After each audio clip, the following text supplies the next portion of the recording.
The Ride Home Rants podcast is brought to you by Reaper Apparel Company. Reaper Apparel offers a casual line of superb fit, finish, and comfort. We design for those who refuse to die slowly and choose to live untamed. For those who aren't afraid to face the dark, for the ones that thrive in it, and for those who can appreciate life through a grim lens. That's Reaper Apparel Company. Go to the link in the description of this episode, use the promo code Mike Bono, and get 10% off.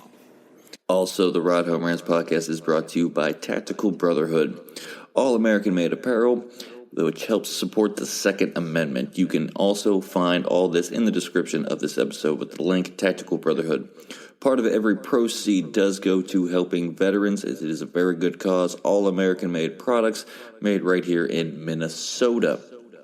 Go and check them out. Use the promo code PATRIOT15 to get 15% off your purchase. The Ride Home Rants podcast wants to thank you for listening and let everybody know that we do offer monthly subscriptions to help support the show in other ways other than listening and downloading each episode.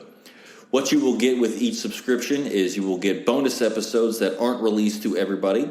You will also have a chance to ask me anything each and every month where I will put out a special episode just to answer your questions. You will also get more exclusive content that is not released to everybody. To subscribe to the show, go and click on the link in the description of this episode, and I look forward to your added support and to help us keep this show going. The Ride Home Rants podcast is also brought to you by Buddy's Beard Care. Buddy's Beard Care provides premium men's grooming products at an affordable price. Products are made in Ohio, and Buddy's Beard Care supports local. The majority of our supplies are from other Ohio-based companies. You can find them on social media at Buddy's Beard Care or online at buddysbeardcare.com. Use the promo code BONO15 and he will save you 15%. I've been using these products for a little over 6 months now, and my beard has never felt healthier. It has never grown faster, and according to my wife, it has never felt softer. Also, the Ride Home Rants podcast is brought to you by former guest of the show in Matt Landowski in Sweet Hands Sports. Elevate their game with Sweet Hands Sports. Our sports gloves are designed for champions, providing ultimate grip and durability. Achieve greatness with every match. Choose Sweet Hands Sports for the winning edge. Grip your victory at sweethandsports.com. Use the promo code BONO10 and he will save you 10%. He has sent me a complimentary pair of golf gloves. They are so comfortable, durable, and breathable. You won't find a better pair of gloves out there. Again, sweethandsports.com, promo code BONO10. Lastly, the Ride Home Rants podcast is brought to you by Deemed Fit, a clothing company from first responders for first responders.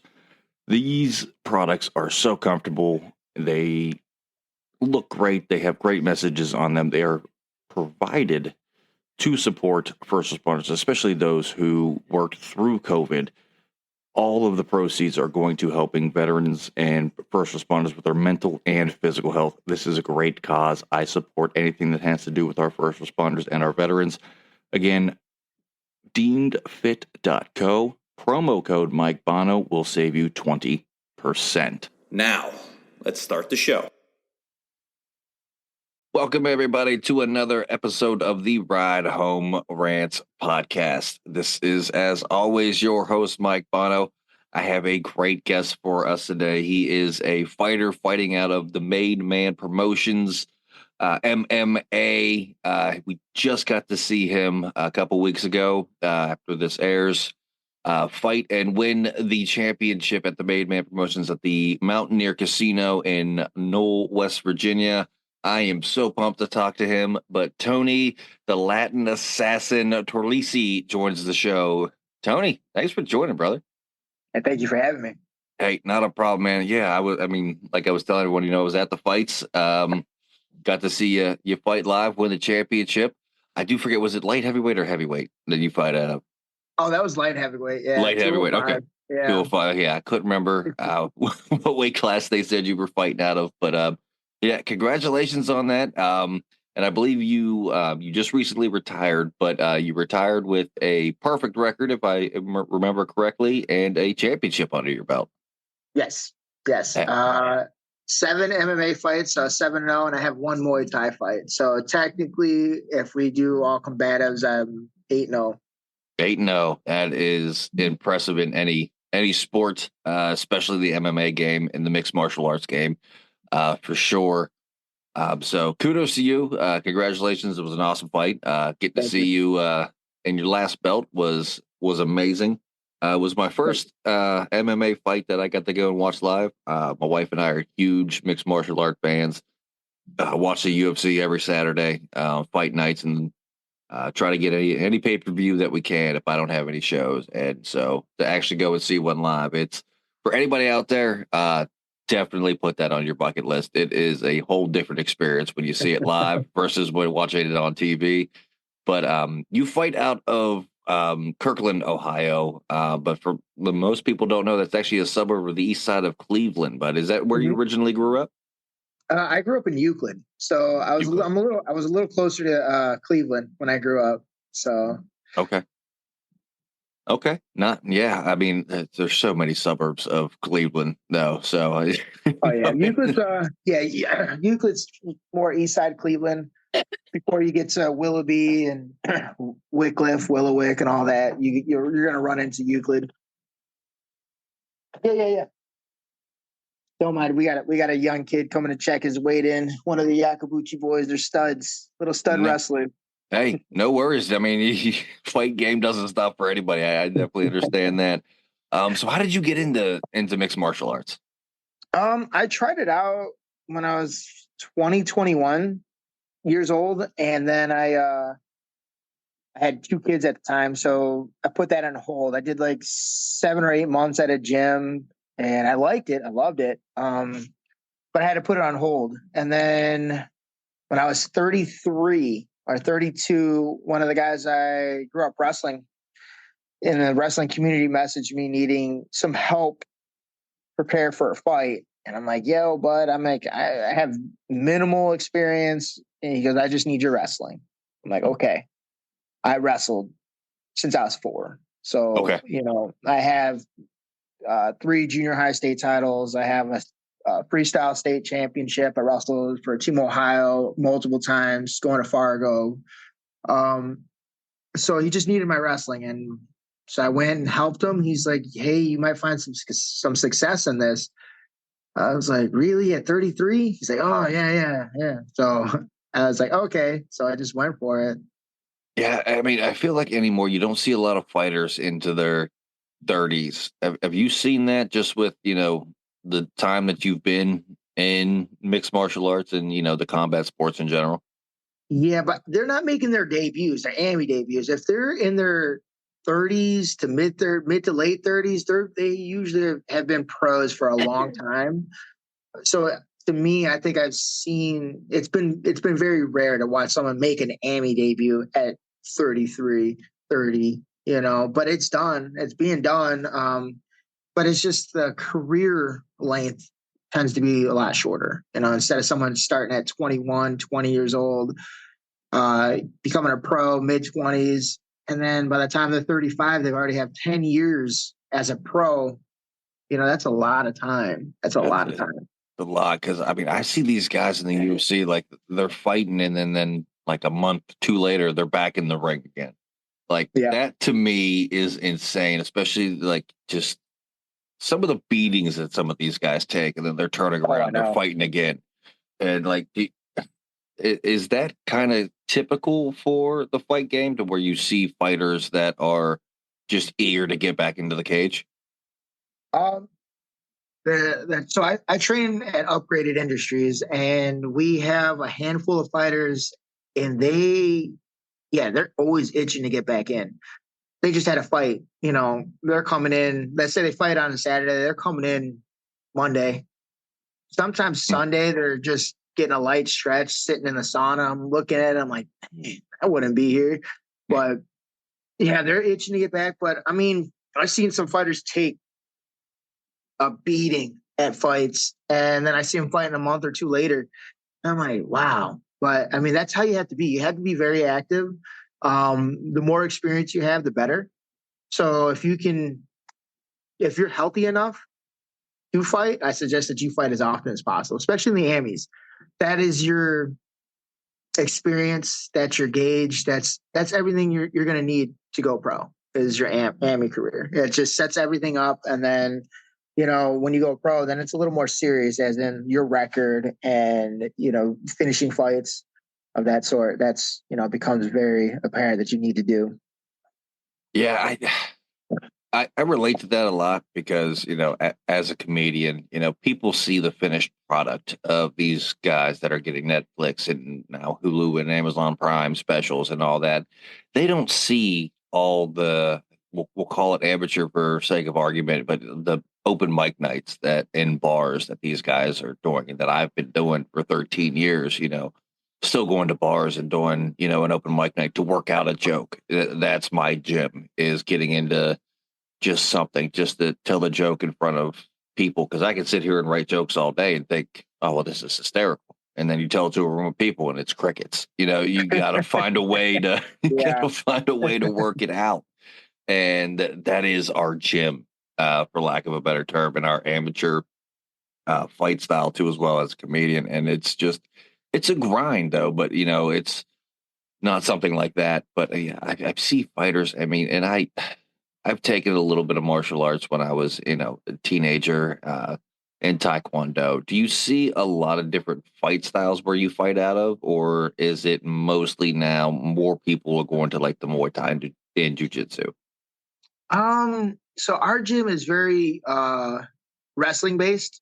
DJ Yakabuchi, the owner, the head MMA guy, the boss here, he wrestled back in the day.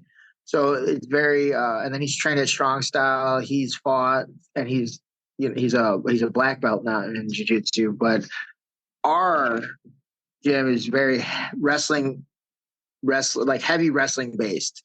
We have a lot of great boxing coaches, so we're building up to it. We have a lot of, actually, I would say I probably have the worst hands out of everyone. So we got a handful of fighters. All their hands are way better than mine.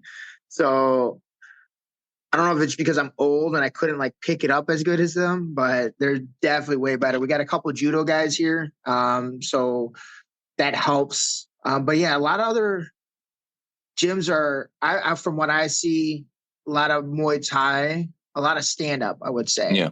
I prefer wrestling as my strength and then incorporating the striking into my takedowns.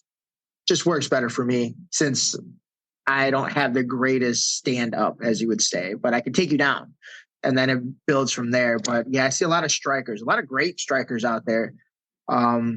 Actually, I think, yeah. So I don't know if you've ever heard of them, but Cage Thunder is another promotion. I've heard of them. Yeah. A boxer. He's actually a solid boxer, and he came in to make his MMA debut, and he got slapped in like 20 seconds. And I'm talking, yeah, he got caught and face down. I was like, oh wow. So striking is huge, but incorporating takedowns, wrestling, jiu-jitsu, that's where it's got to be. But I do see a lot of boxing and Muay Thai guys out there. I was going to say, and if for you to say that your hands aren't that good, from what I saw live, if there's guys better than you, I'd be afraid of anybody coming out of your gym with striking, because your stand-up looked on point when I got to see Saturday night at Mountaineer. I appreciate that. I really do. That really makes my day, because I'm the worst out of all of them with the hands. They're Ronald's, Chris, Anthony, even Holly. She's making her debut next weekend. Their hands are phenomenal, and for you to say that, it just makes me so happy. I'm gonna go tell them later on, and they're gonna tell me to shut up, because they're really great.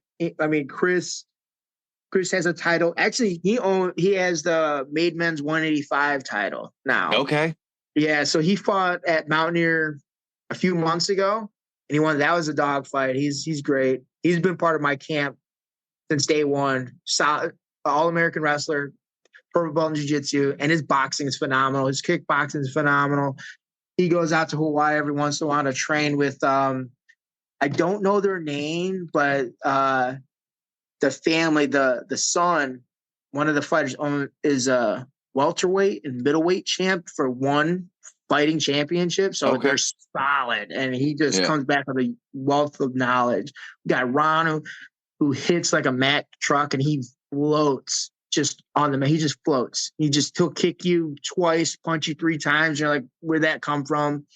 And you got Anthony Presley. He's my cousin. So we have family beef sometimes, but we settle it. Okay. Now he's a great guy. He has hands. That boy, he fights 160, but he hits like a 230 pounder. He just knocks people out. I think he's 8-0 as well, but in kickboxing. I think he's 7-0 in kickboxing, Muay Thai, and 1-0 in MMA. He's a stud. And Holly's making her debut. And I'll say it on here right now. A lot of us are in agreement that she probably has the best boxing on the team. She's looking crisp. I'm really looking forward to her debut coming up. Yeah, absolutely. I'm definitely going to have to check that out for sure. Now, because we've had other, combat fighters on here who are MMA or pro boxing realm. Do you think that MMA fighters who come into the sport with some type of background have a better chance to make it further in their MMA career, such as martial arts, wrestling, or boxing? I mean, do they have a leg up on everybody, or is it more just your camps that you go through to really show the success? Like I said, my strong style is wrestling. If you could stop my takedowns, if you could stop my advances on the ground when we get there, which becomes jujitsu at that point when we get to the ground, then we can work on the hands and stuff so honestly, I will be biased and be like wrestling, right? Okay. It's better to have a wrestler turn to boxer, kickboxer, jujitsu guy than a boxer to like wrestling, jujitsu. But honestly, I've seen a ton of people that might have strictly boxing come in and pick up wrestling very easily. And then I've seen wrestlers come in and have great boxing, kickboxing 5-6 months into coming to the gym. I'm like, whoa. And then I see someone who's never done anything like that. For instance, my buddy Zach Berkey came in. I think he played lacrosse and a couple other sports, but nothing like wrestling. And he's phenomenal in BJJ. He's one of the, he's a stud. He comes in, he competes, he trains all the time. But I would say wrestling, but I don't know. For me, it was wrestling. For me, it worked for me. Wrestling was my first love in sports. So that would be my guess, but I'm sure anyone coming in with any kind of combatives, whether it's Taekwondo, Muay Thai, boxing, anything like that, coming into MMA, they have a leg up on someone who's just solely coming in, not competing at all like that. Just because the adrenaline dump, the nerves, the camps, you've already been through something like that before, so you can kind of understand what's to come, Right. Yeah, I was just say I would have to agree with the wrestling because, like I said, I have a black belt in Taekwondo, and I remember for like a month straight, like every Wednesday, they had someone from jiu-jitsu come in, and it was strictly jiu-jitsu class day and learning the advances on the ground. And it's a lot tougher than like people see, like, oh, it looks like they're just laying on each other. Like there's a lot of work going into trying to advance your position. And a lot of us were struggling at like that first week, like trying to figure out, like, we're used to standing up. We're not used to being on the ground. And now it's a completely different world when you're down there. And yeah, it took us all a while to get to it. So I give anybody who can do jujitsu and groundwork a ton of credit because I did it for a month and I was just like, I don't know if that this is I can't. I'm not good on the ground. I'm 6'5", and like that's tough enough as it is, but I wasn't always. I was a 155er, so Okay. at 6'5", that's skin and bones. It looks like Yeah, it's pretty skinny. so not so much anymore now that I'm getting older. I There you go. I would be in your weight class at 205. So still look worlds different compared to you, but still I also have lived basically in bars for the past 13 years being a comedian. So that doesn't it's not I hear good. you. It's not good. It's not good weight. It's not, let's put it that way. Nah. Well, yeah, I get it. I mean, that's how this fight came about, really. My last fight, it's just hard finding fights. So we Yeah. were like, oh, when's the next one? Don't know. People said no. Fights fell through. So I'm like, let's turn pro. That fell through. And then this opportunity came up, and me and a few buddies and the gym owner were out in Canton watching Alonzo Turner fight. And Alonzo Turner is a great pro fighter out of the Revolution fight team out in Euclid or Cleveland. And we cross train with them, and he comes over and he helps me a lot. And he was out there fighting. And obviously, when I'm not in camp, I'm drinking, especially at a fight. I'm drinking. And we had a bit of drinks, and I saw the matchmaker, and I was like, I'll take the fight. And she's like, you serious? I'm like, yes, 100%. And I think 2 days later, she sent me the contract. I'm like, oh shit, this is really gonna this is gonna happening. happen. I'm like, and I sent it to my coach, the owner, my buddies, and they're like, oh wow, yeah, it's really happening. I'm like, yep, here we go. And it's like, yeah. So that's what got me into the situation for the last one, which it was a good situation. I don't mind it. Yeah, came away with a title. I'm not. That's a good day at the office. You know what I mean? Yeah. Oh yeah. And so former guest of the show, Dr. Roger Wang, and how did you guys meet? Is it more through his work, or did you know him previously? No. So when I started training at Upgraded, I had my right arm, so I can't straighten my right arm all the way. It's stuck. I mean, if you could see it, like that's it right there. That's about as straight as it gets compared to my left. Yeah. So it was really bad. I couldn't cover my face. DJ was like, get your hands up. I'm like, I can't. He's like, what do you mean? I'm like, I can't touch my right hand to my face. So I couldn't. So when I first started, I was having a lot of issues covering my face. Anytime you would hit it back or touch it, it would go dead, shooting pain, and then it would go dead for 5-10 seconds. I couldn't pick it up. I couldn't throw a punch. So he's like, I got this guy. He's a chiropractor. I'm like, oh, I love chiropractors. Because my neighbor used to be a chiropractor, Dr. William Mutter. He's so he used to be one. I was like, so I love them. They just help with my body. So give him a shout. I'll let him know you're coming. I'm like, okay. So I met Roger. I went on the Matrix. Arm started feeling great. So now I can touch my face. See, that's my right arm. That's the bust. That's the one that is straight. That's the one that is straight. I could touch my face with it. Before I was out here, like 3 inches away from my face. So I went to him, and I never stopped. Never stopped. He has a decompression table, works wonders on my neck and back. The Matrix is like, I guess, how do you put it? TINS unit on steroids. It's amazing. And then he has a soft wave, this machine. It's supposed to help stimulate cells and help the rebuilding process. So with all that, he kept me in fighting shape. So I met him through the gym, and I just never stopped going. Yeah, I mean, Roger is phenomenal, and I didn't even know he was there, and he was a former guest in the show. And honestly, was standing in line. It's kind of a funny story. And I was just kind of looking at him, and he was talking to somebody else. Like, that guy looks familiar. Why does he look so familiar? And I'm talking to my wife about it. I was like, I think that's Roger. And I pulled up my phone, and I pulled up his Instagram. And I was trying to pull up a picture of him to kind of like look and see. And my wife was like, I'm not playing this game. We'll figure this out. She turns, she goes, hey, are you Roger? And he was just like, yeah. I was like, I knew you looked familiar. I was like, hey, Roger, it's Mike, and we just reconnected there. because he Oh was yeah. on near season 1. We're in season 5 of the show now. Okay. Awesome.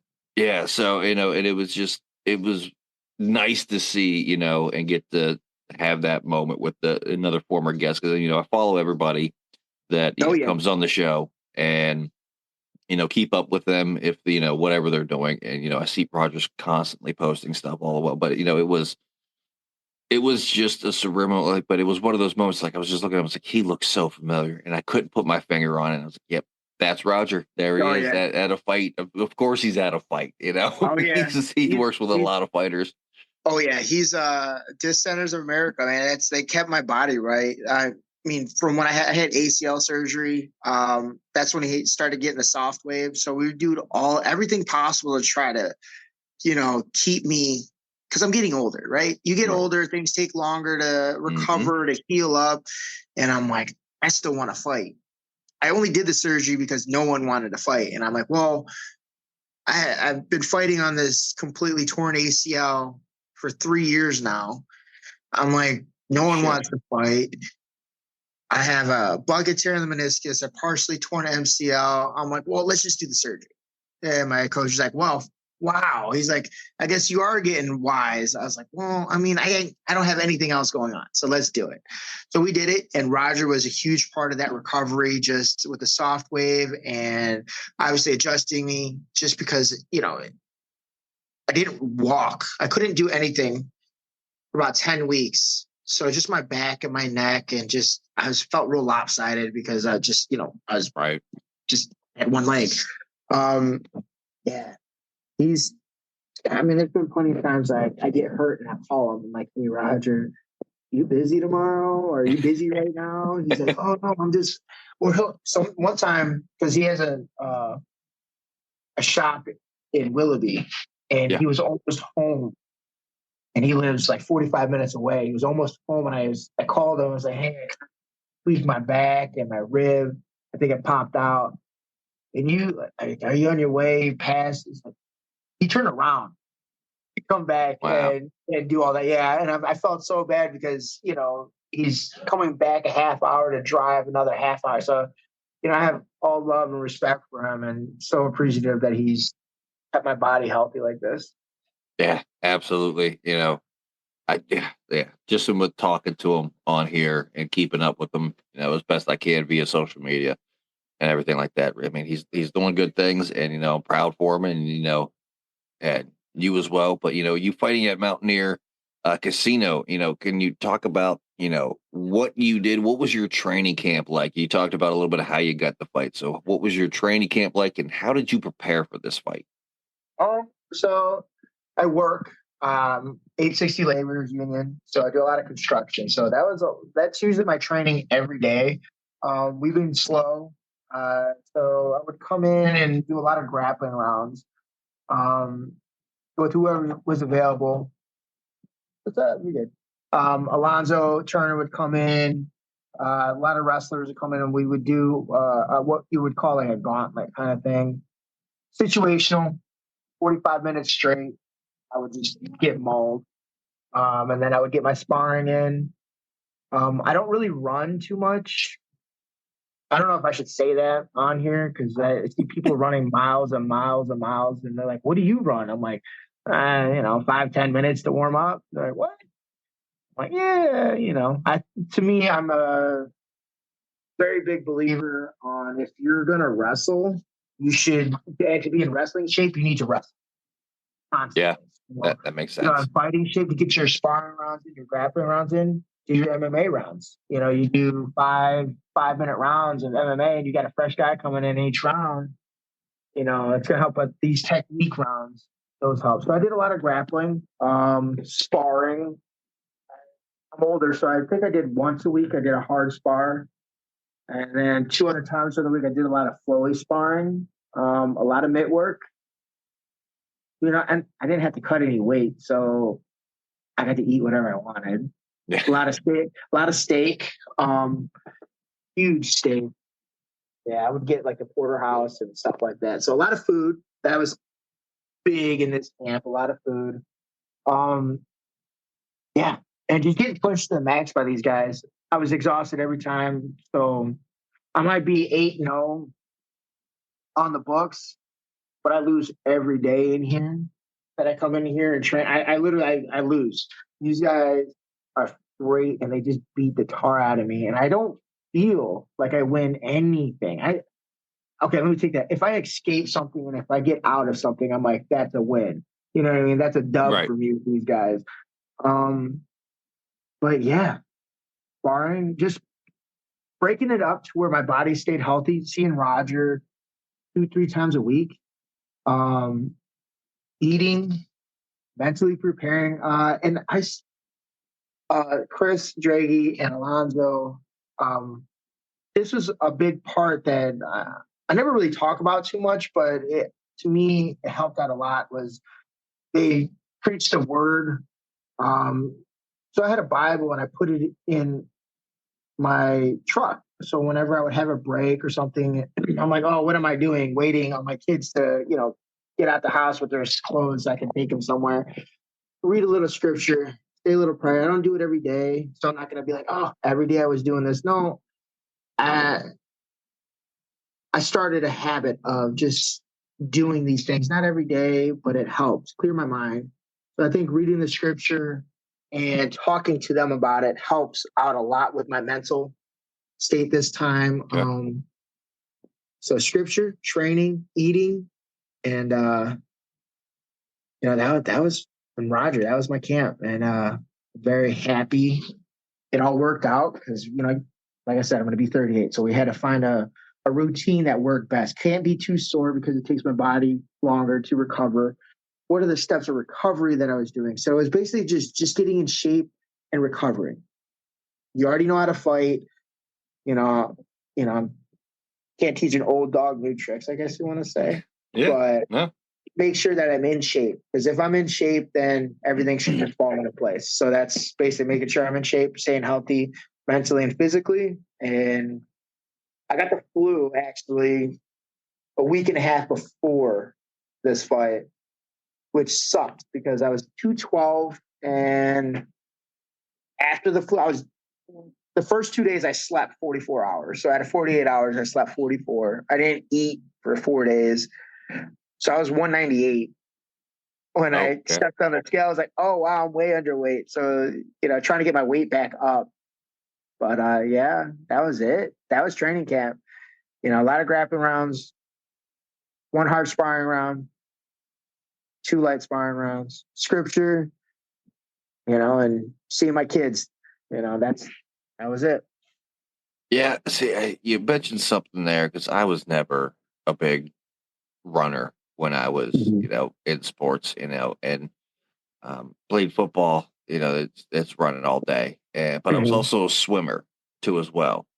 So no running at all there. But our coach in college always would make us go and run laps. It's like this it's not going to build the right cardio that I need to go out there and sprint a 50 or 100. I agree. Like, yeah. Let me do these laps in the pool. Let me get into swimming shape because, they give us the Christmas break off. So basically all of December in college we had off, but we had to be back January 2nd or 3rd back on campus and back in the pool and working out again. And it's the holidays. Nobody was staying in shape. Nobody was going to their local YMCA and swimming over Christmas break or doing any type of workouts over Christmas break. I come from a full-blooded Italian family. I did nothing but eat all December, and and then I had to come back and get it back into swimming shape because it was coming down near the last little sprint to our season and then conference championships, and it was because we're going to run. Why? I can see getting into the weight room. I can understand that, but we don't need to run to do this. All this is going to do is put more pressure on our knees and our joints and make those sore. Let us get into the pool where there's no contact on that, and we'll get back into swimming shape. Oh, I fought him all of January every time he made us run. Every time. So I get it with, get your cardio in, doing what you're going to be doing. And Oh, yeah. I think that works out a lot better. But yeah, that's just me. But what do I know? I'm still an up and coming comedian. So, You're right. I agree. I mean, like the best rest. I mean, I did other things. So swimming, actually, I used to swim all the time as a cross training. My dad got me into that because it's easier on the joint, but yet you're still Yeah. kind of burning the lungs and you use different muscles while Absolutely. swimming.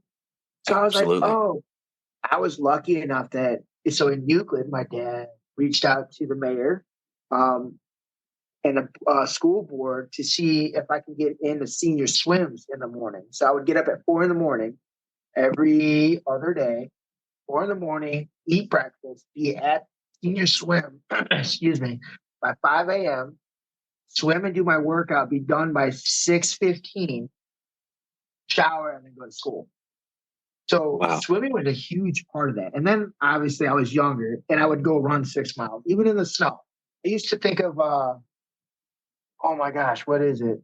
I would always think about Rocky, obviously Rocky. running in the Yeah. mountains. And then there's this, I'm drawing a blank, but there's this old school wrestling movie.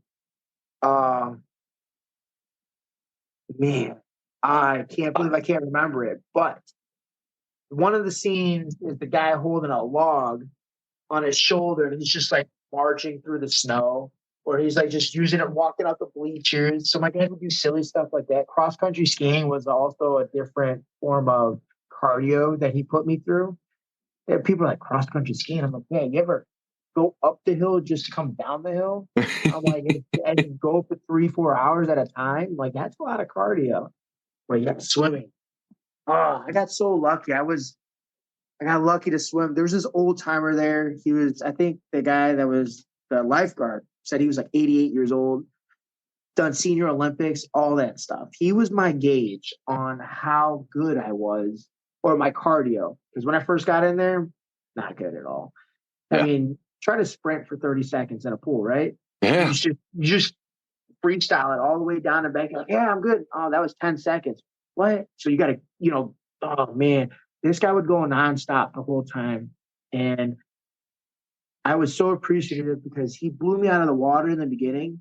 And then at the very end, when it came down to crunch time for states or nationals, I was keeping up with him. And he came in the locker and he just shook my hand and smiled and said, good job. Because I kept up with him that day. And that's when I knew that I was in great shape because this guy was in phenomenal shape. So swimming has it's here. It's Yeah. great. Yeah. I loved it. If it wasn't for an unfortunate injury, back in high school playing football, knowing I had scholarships on the table for swimming, and separated my shoulder senior year of high school, and it still clicks and pops today.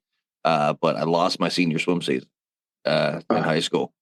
Luckily, Bethany College kept their scholarship for me, so I could still go and swim after rehab and everything like that, and got to swim in college. But I still remember I had a ton of buddies that went there that played football, and they would rag on me all the time. Oh, you're a swimmer. Your sport's not that tough. Blah, blah, blah, blah. And I was like, all right, why don't we get settled in the pool then if my sport's not that tough? You're in the middle of your season. Yeah. You should be able to do my workout then, right? Right. And I can't. we got into the pool and we got through the warm-up portion of it. He was like, oh man, that was intense. I was like, that is to get us ready for what we're about to do. So if you think that's tough, you're in for a treat. Oh, yeah. So yeah, swimming doesn't get the credit that I think it deserves. It doesn't. It's great cross training. That actually an injury got me to swimming. So I tore, I don't even know the muscles in the back, but right there where the shoulder blade and all that was, that district, and it just got caught, and I tore part of it, so I couldn't wrestle for a little bit. So I was younger, so everything heals faster. So it was about a month, but a lot of swimming to rehab it and all that, because I was like, damn, well, what do you do for these? Like, well, you just rehab it. Like, how do you do that? Swim. My dad's like, okay. Yeah, I like it. It definitely doesn't get the respect that it deserves. Yeah, for sure. But getting back on track here, besides the Mountaineer Casino, that you were at. Have you fought at any other unique places like that, or was that kind of the most unique venue that you've been at in your fighting career? So I have 3 fights under the Mountaineer and 3 under Ohio Combat League. They all were actually pretty cool venues. I think the biggest venue and the coolest one was in Columbus for OCL. It was my 3rd fight. We had a lot of technical difficulties, so didn't have a walkout song. So you're kind of like trying to play stuff in your head. Yeah. That venue was really nice. I can't remember exactly where it was, but it's huge. It was nice, and then we fought at the Euclid Sports Plant. That was a made men's one. I like that. That brings back old memories. I used to train up there when I was a kid. OCL's Newark, Ohio, the one that they had there, that's always a nice venue. But I also fought at the Hollywood Casino for OCL. That was my 5th fight. Okay. Yeah. Yeah, that was 2 weeks so I have 4 titles. 170 for made men's, and then 2 weeks later I fought for OCL, got a 185 belt there, and then I fought a year later in October for made men's and got their 185 belt, and then I just fought for made men's again and got their 205. So awesome. They all have very sweet memories to me, but if I want to go, well, it has to be made men's, because I mean, I've stayed at the casino there. I played the casino there. The food was great. Everything was pretty close. And I mean, you can't really beat winning a title there. So no, yeah, definitely winning a title would be definitely up there on most special venues that you've fought at here. But Tony, we're all running down here near the end of the show here, but I do need to get this segment in. And for the usual listeners, you'll know what this segment is. For the new listeners out there, this is the Fast Fitty 5. 5 random questions from the wonderful manager of the podcast, Johnny Fitty Falcone. And if anybody knows Fitty, these are the most random questions that you could possibly get. He sent these to me today, though, Tony. So I don't get to see these before we air the show, and I think it's because he tries to make me laugh. But these are kind of rapid fire questions, but you can elaborate if you need to. So if you are ready to tackle them, Fast 55. All right. Question number 1: what is the best color of Skittles to eat? Oh man, I like the yellow ones. Yeah, it's not yellow.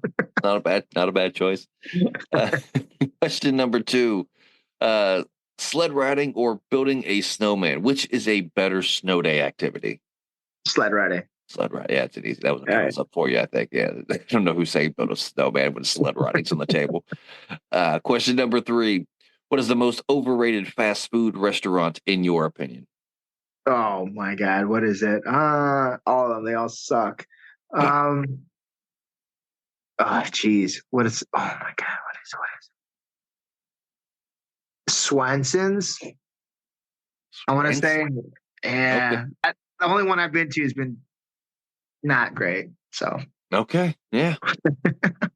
Question number 4: better action movie actor, Chuck Norris or Steven Seagal? Chuck Norris. No one's gonna pick Steven Seagal. Yeah, I don't know why. Yeah. All right. And last but not least, question number 5: where does the movie The Titanic rank an all-time best movies ever, in your opinion? In my opinion, I mean, it's a classic. I'll say top 10 just because it's a classic, and my sister loves it. My mom loves it. It's a love story, I guess. I'm a love stories. Yeah, I say it's a tragedy because all the men die, but it's definitely a classic. It's definitely up there for sure. But that was the Fast 55. I feel like he took it easy on you though for these questions. You can hit me with any more questions you want.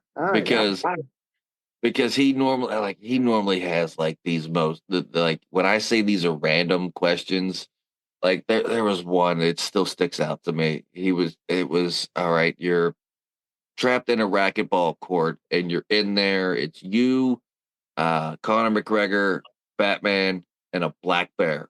Who comes out alive? And like it's like those types of questions that he comes up with. Batman. Batman, yeah.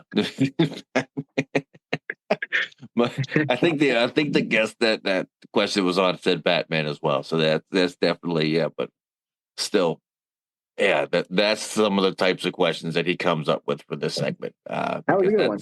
that's just the way Johnny's mind works. So, but like I said, Tony, we're running down near the end of the episode. I give every guest this opportunity at the end of the show. So if there's anything you want to get out there, whether it's for your gym, I know you recently just retired from fighting. And no fights coming up, but if there's anything you want to get out there, or even if it's just a good message, I'm going to give you about a minute, man, and the floor is yours. All right, cool. Descendants of America, Roger Wong just kept me fighting as long as I have. Appreciate it. Evolution, painting and restoration. You can't see that's my buddy's place. He paints, does a great job. My training partners, Chris, Alonzo, Ronald, Anthony, DJ, all, coming up here to Upgraded Industries, and, you all helped me get to where I am today, and I appreciate it. Love you guys. I appreciate you guys having me on here, and in all honesty, without the Lord and all that, none of this is possible. So he gets the most praise of them all. So I appreciate it, guys. Thank you for having me. Not a problem at all, Anthony. Thank you for coming on, and I love it when guests have a good message at the end of the show. I'm all for helping people promote stuff and what they got going on, but when it's a good message like that at the end, I love to end the show that way. That's definitely a great way to end the show, and that is going to do it for this week's episode of the Ride Home Rants podcast. Again, I want to thank the Latin Assassin for joining the show here tonight. It was a lot of fun to get to talk to you, talk about your fighting career and everything like that for sure. Everybody go check out Made Man Promotions if you can anywhere. It is a phenomenal fight card every time I've seen it, and a lot of great fighters on there that I think you will enjoy. But as always, if you enjoyed the show, be a friend, tell a friend. If you didn't, tell them anyways. They might like it just because you didn't. That's going to do it for me, and I will see y'all next week. The Ride Home Rants podcast is brought to you by W Energy. Energy drinks made for gamers, streamers, and podcasters alike. For gamers, streamers, and podcasters alike. Go to the link in the description where you can find the best energy drinks out there. Less caffeine than a cup of coffee. Also, no jitters and no crash afterwards. Use the promo code Mike Bono and get yourself 10% off. Also, the Ride Home Rants podcast is brought to you by my favorite sponsor of the show, and that is Shankit Golf. Golf apparel made for the everyday golfer. We might not go out and shoot a 6 under par. We're probably going to shoot a 6 over par, but this is going to give us the gear that's going to help us rock it on and off of the course. Go to the link in the bio, use the promo code Mike Bono, and get yourself 10% off there as well.